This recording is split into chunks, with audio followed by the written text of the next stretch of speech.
الذين ولا تحسبن الذين قتلوا في سبيل الله أمواتا بل أحياء عند ربهم يرزقون. Xuda yolunda öldürülen adamlar ölümü kadimen belki onu diri ferihin hoş, yani bir zatda hoşluk bolsa idrak var hoş valiya. Bima atahumullahu min fadli, Xudaýyň berenine hoş valiya. Yani bir zat berilenine hoş bolsa derki bolmazmy? Ferihine bima atahum, Xudaýyň beren zadyna hoş. Ve yestebşirune billezine lem yelhaqu bihim. İzinnaki geleceklere de Xudaýa bir yanak ölsün diýip şoňa da şüjür özleri yanak ölmekligine de şat. Fes şularda idraki bar.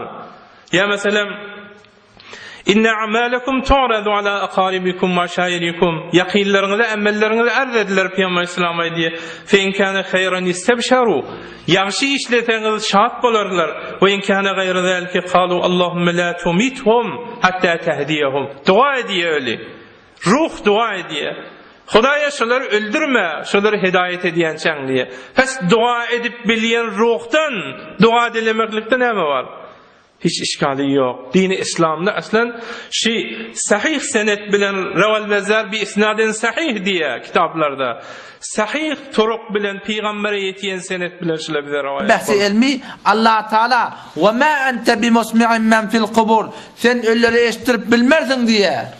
Bazen Allah Teala eştirse eştiramalı. Peygamberin ihtiyarında yok. Menesenin de ihtiyarımızda yok.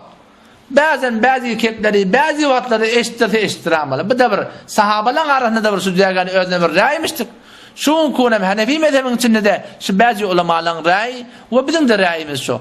Ama bu meselenin üstüne gelip kıyas edip ve bunun üstünden akide sabit etmeklik Müslüman doğun. Şu bir katı bir yanlışlık. Osam şu taydan ineleken Peygamber Huda sallallahu aleyhi ve sellem'in de hakkında gediye.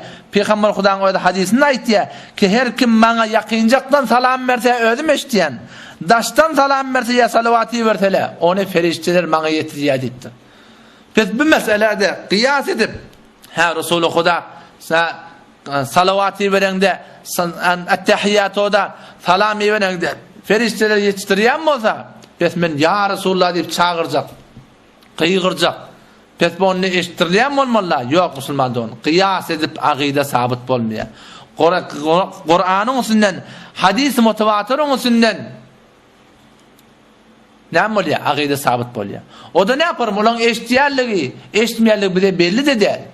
Sonra olan eşitmekliği, eşitmesizliği bizim ihtiyarımızda da değil. Bu kimin ihtiyarına? Bu Allah Teala'nın eline kadar. Kabrin başında var salam veren dedi. Sonra eşitmeyerliği, eşitmekliği, eşitmesizliği bizim ihtiyarımızda değil. Bu Allah Teala'nın eline kadar eşittirse eşittiramalı. Bari eşittiğini bilen cevap veriyor mu Peygamber Huda? وَلَكِنْ لَا يُجِبُونَ cevap vermeyeler dedi. Bari ferezen bazı hadisler cevapta gelen mi olsa yine de şol kıyas bilen akide sabit etmek doğru diye. Şol hatta özüne onu koymalı. Kâlallar ne bilmem o diye. Huda'ya tavşırma o diye. Allah Teala hem cemide tevfik-i amel